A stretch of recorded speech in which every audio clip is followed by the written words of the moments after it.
The morning sun cast long shadows across the quiet suburban streets of Oakland as a sleek black BMW made its way through the residential area. Behind the wheel sat Dr. Angela Richardson, dressed in a crisp navy suit, her shoulders squared with the quiet confidence that came from 20 years in law enforcement and a newly earned doctorate in criminal justice. She was running early for her first day as Oakland's new chief of police, a position she'd earned through decades of dedicated service, starting as a beat cop in Chicago before working her way up through the ranks. The appointment hadn't been publicly announced yet. The press conference was scheduled for later that afternoon. As she turned onto Madison Avenue, red and blue lights flashed in her rearview mirror. Angela checked her speedometer. She was going exactly the speed limit. With the practiced calm of someone who'd both initiated and experienced traffic stops countless times, she pulled over, positioning her car perfectly against the curb. 2 patrol officers approached her vehicle, one on each side. Angela kept her hands visible on the steering wheel, despite knowing the weight of her own badge in her purse. The younger officer, Officer Chen, tapped on her window. She lowered it smoothly, maintaining a neutral expression. "License and registration, ma'am," Officer Chen said, his voice carrying that familiar authoritative tone she'd used herself countless times. Angela noticed his partner, Officer Sullivan, standing alert on the passenger side, hand resting near his holster, standard procedure, but it made her think of all the conversations she planned to have about implicit bias training. "May I ask why I'm being stopped, officer?" Angela's voice was steady, professional. She noticed Officer Chen's slight surprise at her composed demeanor. "Your window tint appears to be darker than the legal limit," he responded, though Angela knew her windows were precisely at the legal percentage. She'd had them professionally installed last month. "I see," she replied, reaching slowly for her purse. "I'm going to get my license now." She pulled out her wallet, but instead of her driver's license, she removed her police badge and ID, the ones marking her as their new chief of police. The change in Officer Chen's expression was immediate. His eyes widened, and his professional demeanor cracked slightly as he processed what he was seeing. Chief Richardson?" His partner, hearing the confusion in Chen's voice, moved closer to inspect the credentials. The recognition dawned on his face too, followed quickly by a flush of embarrassment. "Yes, officers. I was planning to meet you both at this afternoon's briefing, but I suppose this works too." Angela's tone remained professional, but there was a hint of warmth in it. She wasn't interested in embarrassing these officers. This was an opportunity for growth. Officer Sullivan had removed his hand from his holster and was now standing ramrod straight. "Ma'am." "Chief, we apologize for the inconvenience." "No apology necessary," Angela replied, though they all knew that wasn't entirely true. "But I would like both of you to meet me in my office at 2 p.m. today. We're going to have a constructive conversation about traffic stop protocols and the importance of probable cause." The officers nodded, their faces a mix of embarrassment and respect. As they returned to their patrol car, Angela watched in her rearview mirror, thinking about the challenges ahead. This interaction would become a cornerstone of her first address to the department, not as a story of gotcha moments or shame, but as a teaching opportunity about conscious and unconscious bias in policing. She started her car, knowing that this morning's incident would set the tone for her leadership style. Change wouldn't happen overnight, but it would happen, one interaction, one conversation, one lesson at a time. As she pulled away from the curb, she was already mentally revising her afternoon speech, knowing that her unexpected morning encounter had given her the perfect opening to address the departmental reforms she planned to implement. The incident would later become a catalyst for change within the department, sparking important discussions about racial profiling and the need for continued education and training.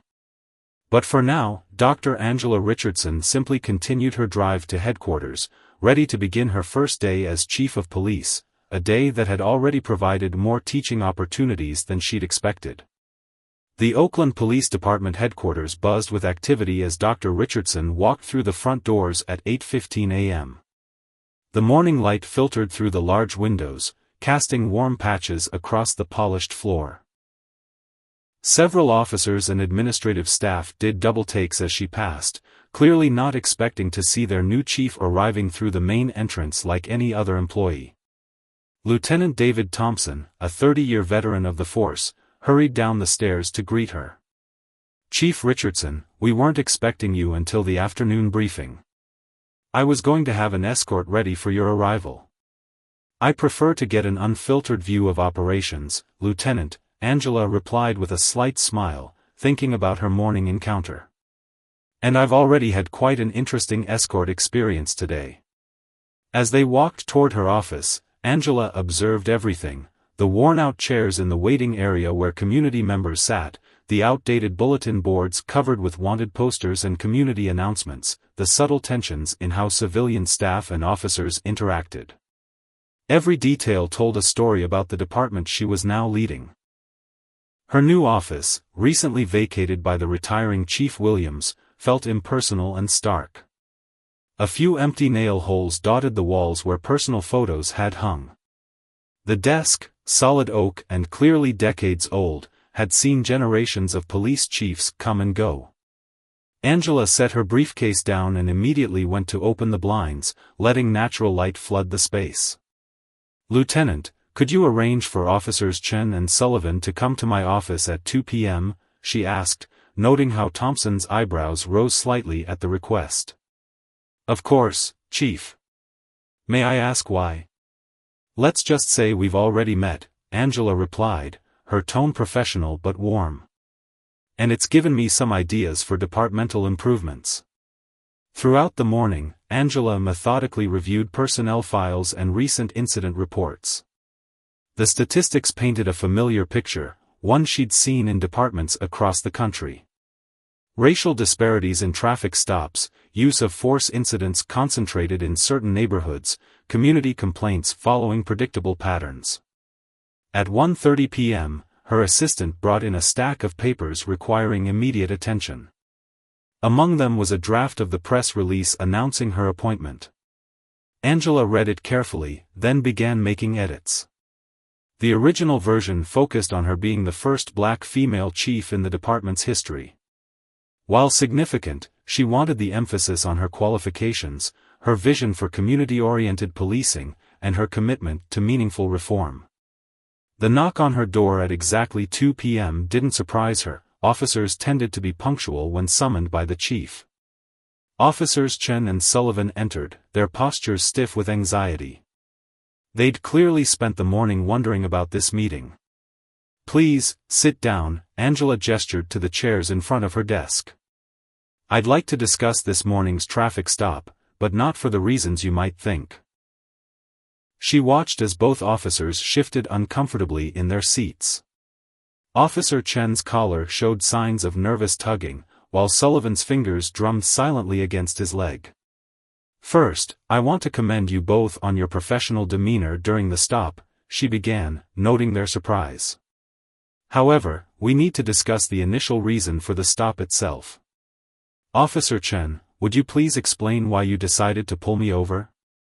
Chen cleared his throat. "Chief, we had received reports of a vehicle matching your description being involved in recent burglaries in the area." Angela leaned forward slightly. "And what exactly matched about my vehicle?" The silence that followed was heavy with understanding. They all knew that vehicle matching the description often served as a convenient justification for problematic stops. "This isn't about punishment," Angela continued, her voice firm but encouraging. "This is about growth. I want you both to join me in implementing a new training program. You'll help design it, drawing from your own experiences and what you learned from this incident." The tension in the room began to dissolve as she outlined her vision, a comprehensive program addressing implicit bias, community relations, and the importance of building trust. By the end of the meeting, both officers had moved from defensive to engaged, offering their own insights and suggestions. As they left her office, Angela noticed a group of community activists gathering in the lobby below. They were there for the upcoming press conference. She smiled, knowing that her morning experience would reshape not just her planned speech, but the entire trajectory of her leadership.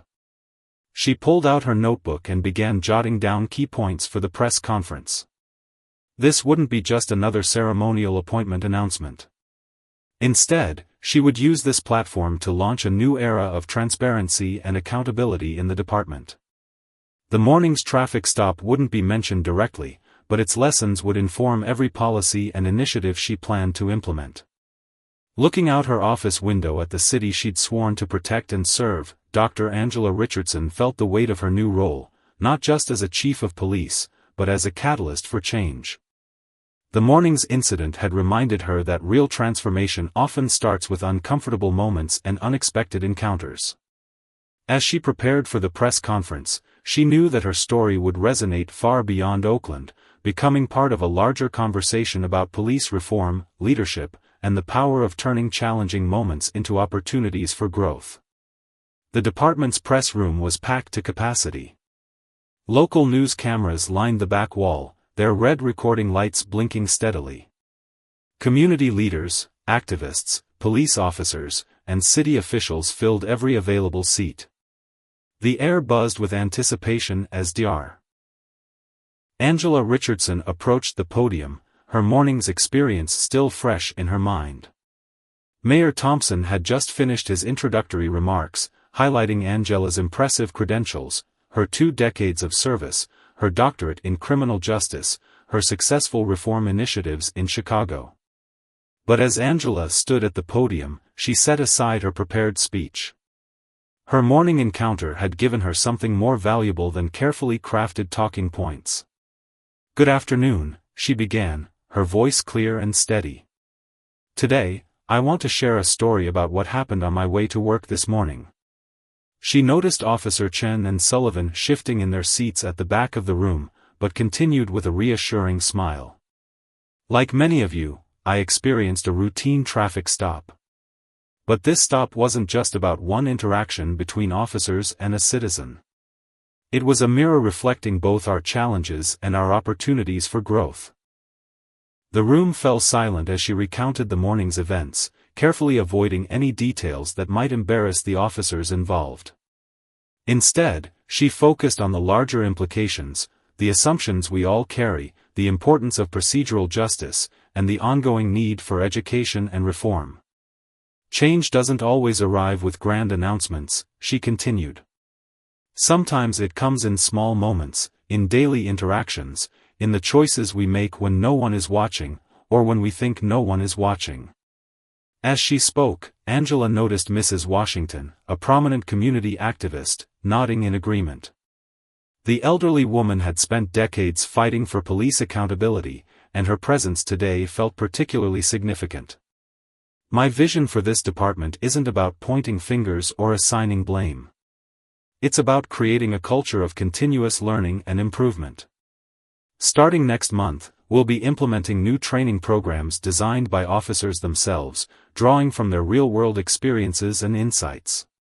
She outlined her plans for community engagement, transparency initiatives, and departmental reforms. Each point was grounded in practical experience, including lessons from that morning's encounter.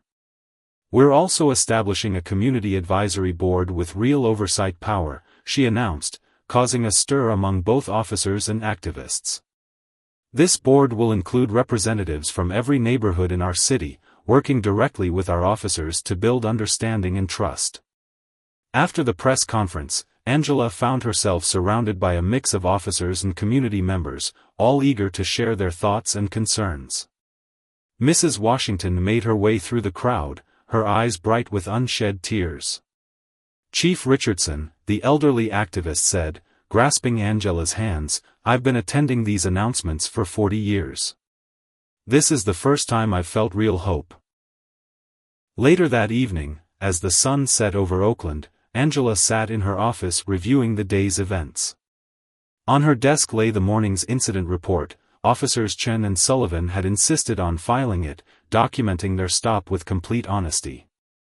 It would become part of their new training curriculum, an example of how mistakes could lead to meaningful change. Her phone buzzed with messages from colleagues across the country, many sharing similar experiences and asking about her training initiatives. The morning's incident had already sparked discussions far beyond Oakland's borders. A knock at her door interrupted her thoughts. Officer Chen stood in the doorway, looking more relaxed than he had during their afternoon meeting. "Chief," he said, "some of us were talking about your community engagement proposals. We have some ideas we'd like to share, if you're interested." Angela smiled warmly, gesturing for him to enter. This was exactly the kind of initiative she hoped to inspire, officers taking ownership of improvement, seeing themselves as part of the solution.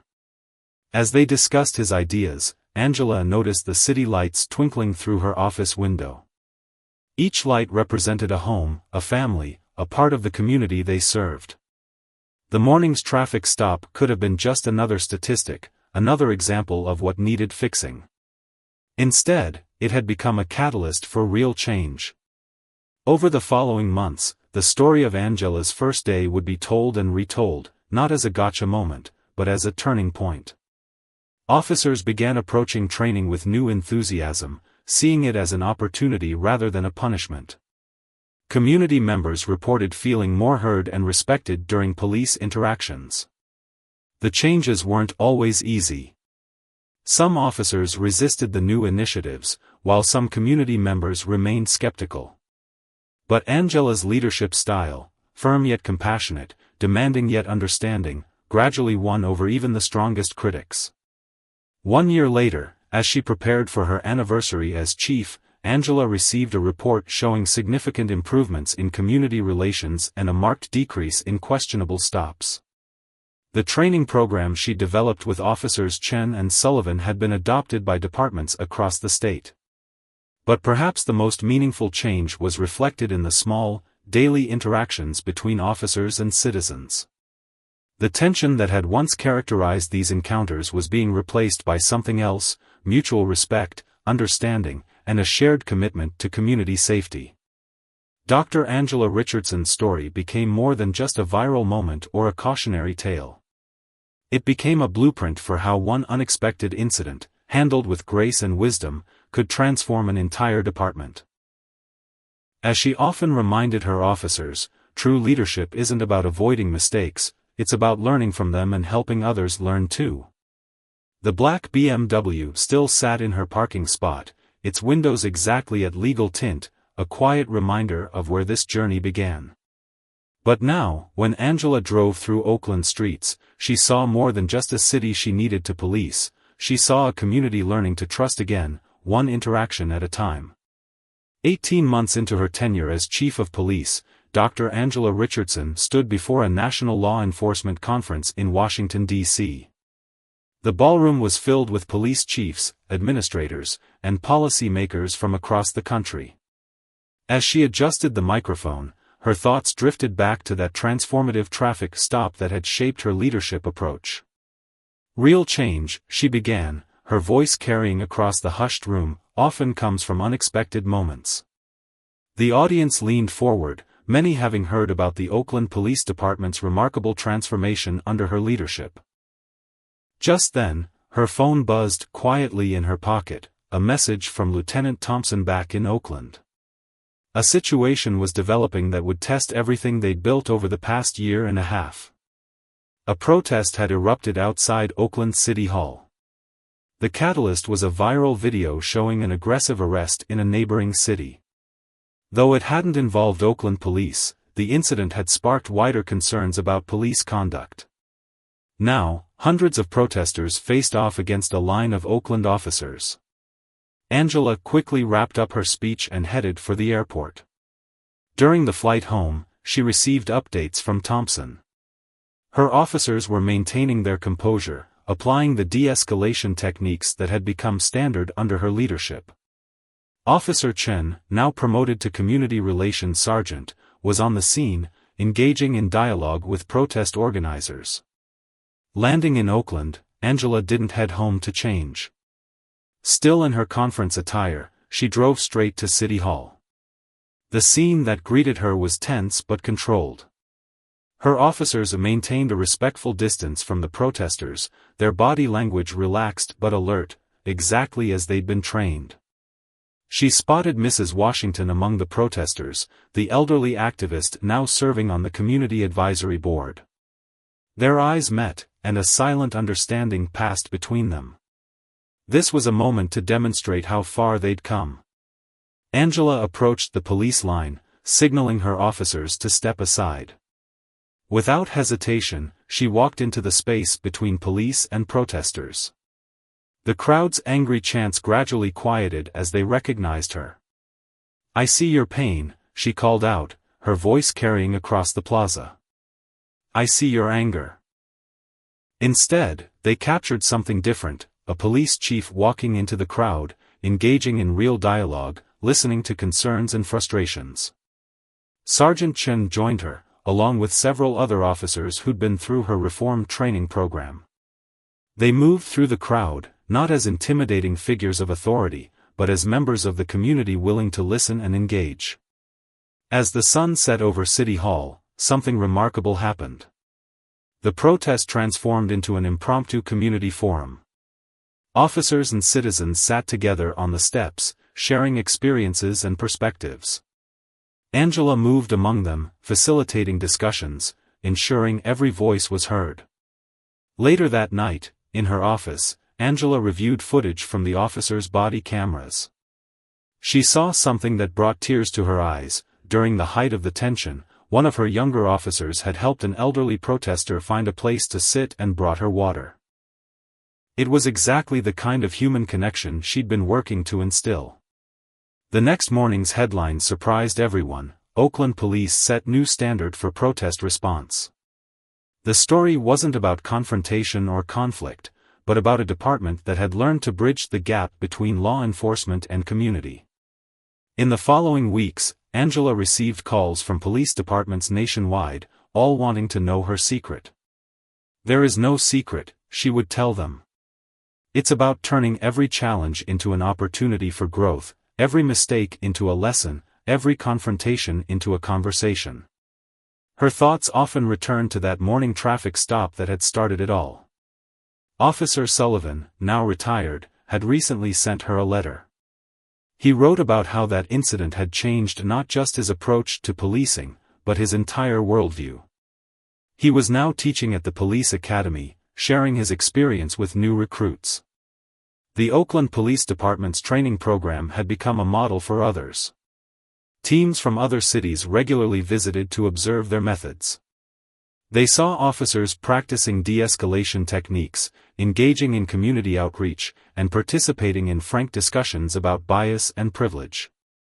But what made Angela most proud wasn't the national recognition or the improved statistics. It was the small changes she observed daily: officers stopping to play basketball with neighborhood kids, community members bringing coffee to their local precinct, former protesters serving on police advisory boards. One afternoon, she received a visitor, a young black woman who'd recently been stopped by an Oakland police officer. The woman had come not to file a complaint, but to commend the officer's professionalism and respect. As Angela listened to her story, she realized that this was her true legacy: not just changing policies, but changing experiences, one interaction at a time. The story of the traffic stop that began her tenure was now part of police academy curriculum nationwide. But it wasn't just told as a cautionary tale about bias. It was shared as an example of how moments of potential conflict could become catalysts for positive change.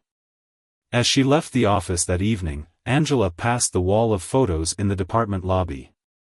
Among them was a new addition, a picture from the recent protest, showing officers and citizens sitting together on the City Hall steps, engaged in genuine dialogue. Below it was a simple caption: "Progress isn't about being perfect. It's about being better today than we were yesterday." The sun was setting as Angela drove home, her windows still precisely at legal tint. She smiled, remembering how a routine traffic stop had set in motion changes that continued to ripple outward, touching lives far beyond Oakland's borders. It was a reminder that sometimes the most profound transformations begin with the simplest moments: if we have the courage to learn from them. 2 years had passed since that fateful traffic stop, and Oakland's police department had become a case study in successful reform. On this particular morning, Dr. Angela Richardson sat in her office, reviewing a special report that had just landed on her desk. The document detailed the department's transformation, backed by impressive statistics: complaints down by 60%, use of force incidents reduced by 45%, and community satisfaction ratings at an all-time high. But it was the knock on her door that would make this day particularly memorable. A young officer stood in the doorway, nervousness evident in her posture. "Chief Richardson? There's something I think you should see." The officer, Kelly Reynolds, was one of their newest recruits, having graduated from the academy just 3 months ago. She'd been through their reform training program, learning about implicit bias and community relations through the now famous case study of Angela's first day. "I was on patrol this morning," Reynolds began, fidgeting with her body camera. "I made a traffic stop that, well, I think you should watch the footage." Angela moved to her desk, and together they reviewed the recording. The scene that unfolded made her catch her breath. A black woman in a business suit had been pulled over in almost the exact same spot where Angela had been stopped 2 years ago. But what followed brought tears to Angela's eyes. The footage showed Officer Reynolds approaching the vehicle with respect and professionalism. She clearly explained the reason for the stop: a broken tail light. The interaction was courteous, the process transparent, and the outcome positive. The driver even thanked Reynolds before departing. "You handled that beautifully," Angela said, turning to the young officer. "But I'm curious, why did you feel it was important to show me this?" Reynolds straightened in her chair. "Because, Chief, that stop happened in the exact location where you were pulled over 2 years ago. I recognized it from the training videos. I wanted you to see that your lesson stuck, that we're doing things differently now." The symmetry wasn't lost on Angela. She remembered Officer Chen and Sullivan, how that morning had changed not just their careers but their entire approach to policing. Chen was now heading the department's Community Relations Division, while Sullivan's training programs were being adopted by departments across the country. Later that afternoon, Angela attended a community meeting in one of Oakland's historically underserved neighborhoods. The community center was packed, but the atmosphere was different from the tense gatherings of the past. Officers and residents sat together, discussing local issues as partners rather than adversaries. Mrs. Washington, now in her 80s but still sharp as ever, was leading a discussion about youth outreach programs. The elderly activist had become one of the department's strongest allies, though she still pushed them to do better, something Angela deeply appreciated. "Chief," Mrs. Washington called out during a break, "remember when you first started? Some people thought you were just going to be a figurehead, a symbolic appointment. But look at what you've built." Angela looked around the room. She saw Officer Reynolds chatting with a group of teenagers about their plans for college. Another officer was helping an elderly resident report a broken streetlight. These weren't just police community interactions, they were neighbors helping neighbors. That evening, Angela received an unexpected call from the mayor's office. A national police reform bill was being drafted, and they wanted her input. The legislation would mandate many of the changes she'd implemented in Oakland: improved training protocols, community oversight, transparency measures. As she drove home that night, Angela found herself following the same route she'd taken on that first morning. She passed the spot where Officers Chen and Sullivan had pulled her over, now marked by a small community garden that officers and residents had planted together. Her phone buzzed with a message from Officer Reynolds: "Chief, remember that driver from this morning? She came back to the station to apply for our Citizen Advisory Board. Said her traffic stop made her believe change was possible." Angela pulled over in the exact spot where her journey as chief had begun. The symmetry of the moment wasn't lost on her: how a negative experience had transformed into a catalyst for positive change, how fear had given way to trust, how us versus them had become simply us. She stepped out of her car, the evening air cool against her skin. A patrol car drove past, the officer waving in recognition. 2 years ago, that same scene might have triggered anxiety in the community. Now, it was just another neighbor keeping watch. Walking to the community garden, Angela found a small plaque she hadn't noticed before. The community had installed it recently, and in the fading light, she read its words, "Growth begins where fear ends." Oakland Community Garden, established in honor of those who turned moments of division into opportunities for unity. As she drove the rest of the way home, Angela reflected on the journey. The department's transformation hadn't been easy. There had been resistance, setbacks, and moments of doubt. But the change had been real and lasting because it hadn't come from the top down, it had grown from within, nurtured by every officer who chose to do better, every community member who chose to engage, every interaction that chose understanding over assumption. The next morning, Angela would begin writing her contribution to the National Police Reform Bill. She would share not just policies and procedures, but stories of Officer Reynolds and her thoughtful traffic stop, of Mrs. Washington and her tireless advocacy, of a department that learned to see its community not as a population to be policed, but as partners in creating safety and justice for all. The story that began with a traffic stop had become something much larger, a blueprint for change, a testament to the power of turning painful moments into opportunities for growth, reminder that true reform begins not with grand gestures, but with small, deliberate choices to do better, to be better, one interaction at a time. And somewhere in Oakland, Officer Reynolds was on patrol, carrying forward the lessons of that morning 2 years ago, proving that change wasn't just possible, it was happening, one traffic stop, one conversation, one moment of understanding at a time. 3 years into her tenure as chief, Dr. Angela Richardson stood in the White House Rose Garden. The president had just signed the Comprehensive Police Reform Act, legislation that bore clear fingerprints of the Oakland model she had pioneered.